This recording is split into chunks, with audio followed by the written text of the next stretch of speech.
জন্য পেশা ছাড়েন বাবা, একমাত্র মায়ের উপার্জনে চলতো সংসার। তারপর সংসার চালাতে সাহায্য করেন বন্ধুরাও, কিন্তু দিন শেষে গুকেশ প্রমাণ করে দিল কষ্ট করলেই কেষ্ট মেলে। তিনি প্রমাণ করে দিলেন যে লড়াইয়ের অপর নাম গুকেশ।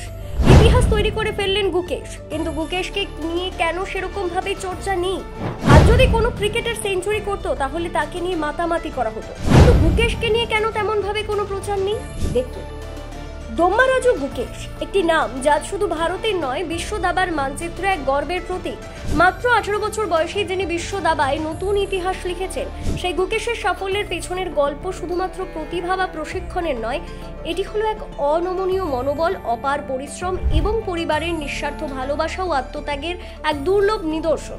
গুকেশের জন্ম 2006 সালের 29 জুন চেন্নাইয়ের একটি সাধারণ মধ্যবিত্ত তেলেগু পরিবারে। তার বাবা ডক্টর রজনীকান্ত একজন কানের চিকিৎসক এবং মা পদ্মা কুমারী একজন মাইক্রোবায়োলজিস্ট। শৈশবেই পরিবারের মধ্যে ছিল শিক্ষার প্রতি গভীর মনোযোগ, কিন্তু ছোটবেলায় গুকেশকে ঘুঁটি দিয়ে খেলতে দেখে তারা আন্দাজ করতে পারেননি এই শিশু একদিন বিশ্ব চ্যাম্পিয়নের আসনে বসবে। 6 বছর বয়সে গুকেশের প্রথম দাবার ক্লাস, আর সেখান থেকেই শুরু এক অসাধারণ যাত্রা। প্রথম দিকে গুকেশের বাবা মা তাকে শুধুই সাপোর্ট করতেন স্কুল পড়ুয়ার মতো, কিন্তু খুব তাড়াতাড়ি তাদের উপলব্ধি হয় এই ছেলেটির মধ্যে রয়েছে বিশেষ কিছু। একের পর এক জাতীয় ও আন্তর্জাতিক প্রতিযোগিতার সাফল্য আসতে থাকে, কিন্তু সেই সঙ্গে বাড়তে থাকে চ্যালেঞ্জও। গুকেশের প্রতিভাকে সঠিক পথে পরিচালিত করতে গিয়ে তার পরিবার কঠিন সিদ্ধান্ত নেয়। গুকেশের বাবা চিকিৎসক হিসেবে কর্মরত অবস্থান ত্যাগ করেন যাতে ছেলেকে দেশ বিদেশে নিয়ে যাওয়া যায় প্রতিযোগিতার জন্য, আর মা একাই সামলাতে থাকেন সংসার। তাদের সেই আত্মত্যাগের গল্প একটানা বহু বছর ধরে চলেছে, আর সেই আত্মত্যাগেই তৈরি হয়েছে এক চ্যাম্পিয়নের ভিত। মজার কথা হলো, গুকেশ কখনো সাধারণ স্কুলে পড়েননি।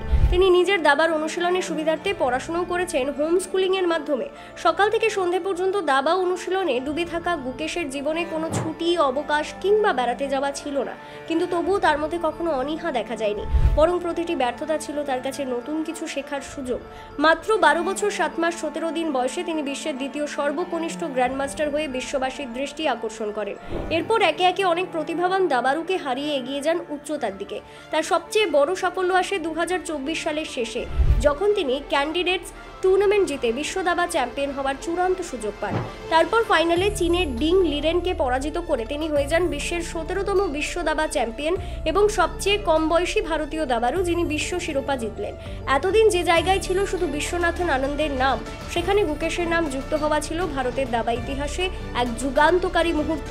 গুকেশের এই সাফল্যের পেছনে তার বাবা মায়ের ভালোবাসা ও আত্মত্যাগ যেমন আছে, তেমনই আছে কঠোর শৃঙ্খলা, সময় ব্যবস্থাপনা এবং অটল লক্ষ্যভেদ করার মানসিকতা।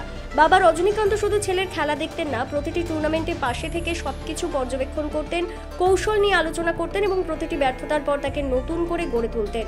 Bureau report, news prime Times.